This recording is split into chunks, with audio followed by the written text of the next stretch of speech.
Thank you. What I've noticed is that when I watch the council meetings is that they don't really adhere to the process of government in terms of connecting the role between the city council and the administration and the public.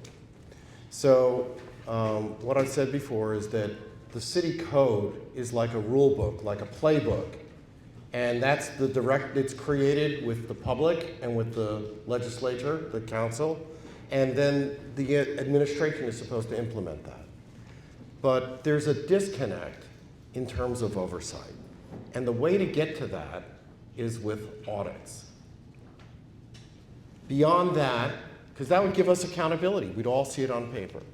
The other thing that I think I bring to the council is that although I'm not an attorney, I've pro se litigated without lawyers successfully to the Supreme Court of the state of New Jersey. So I see very simple things that are not being adhered to and followed at the city council. And they need to follow these rules. I've seen the corporation council just make stuff up or show false information to the council members, and whether they accepted it or didn't understand it, it was very strange because he showed them a law that only applies to employees of the President of the United States. And it was to confuse the use of the word shall. So in our state constitution, the word shall means must. In our city code, shall means must. But he said it was ambiguous. And so that turns the whole town upside down. Then things you must do become arbitrary, and maybe you don't have to do it. And I would straighten that out for sure. I guarantee it. Thank you. All right, so I think something had to change, and for that reason, I'm in favor of the Attorney General having come in and take over the police department. All right, so what was happening in advance of that? And we could really go back quite a way. We just had repeated conflicts over and over again, not with every mayor, but we had conflicts between a number of different mayors, the head. We had 2 mayors go to prison. That's not a confidence builder for the police department. It's not. It's not. People may not like it, but it's not. Hopefully things will level out and will change. But in the 5 years that preceded the Attorney General coming in, we rolled over through 3 different police chiefs. It's a loss of continuity. If that was a stock traded company and you went through 3 different CEOs changing out in 5 years, the stock price would tank. So the reality is the police department is a component of our public safety. We need to not have an overcrowded city. We need to have a higher quality of life.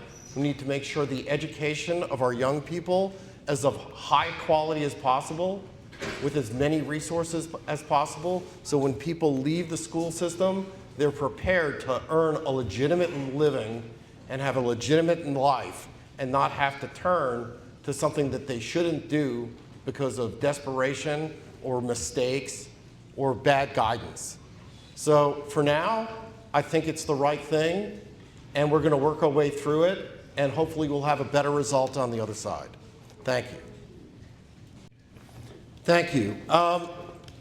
I think the most important initiative we could do is one that would address many issues. And as I touched on before, it would be that the City Council would perform an audit of services. So this way, across the board, we would see exactly how well a particular resource is developing a result. So I've been a tenant association president for more than 30 years, and this is an example.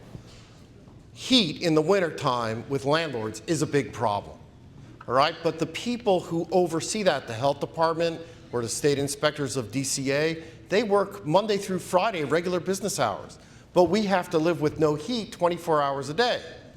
So it would be like having a police department for heat. We could not imagine only having a police department or a fire department that worked regular business hours Monday to Friday. It wouldn't work. So an audit across the board would touch on all of these things. The trash in the streets and the potholes, to me, it's an expression. old person expression. There's a party. The potholes in the streets and the garbage is picking the color of napkins at the party. The real party is the $300 million in the municipal budget. That filling potholes and picking up trash is a very small fraction of that $300,000. But it's very annoying when it's not being done right.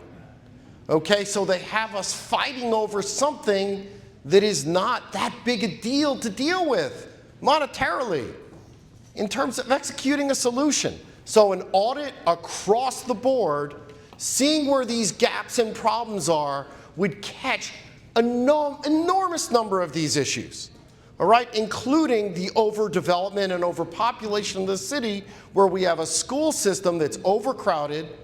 We're short 160 teachers at least out of a pool between 2,100 and 2,200. We have buildings, school buildings being condemned, all right?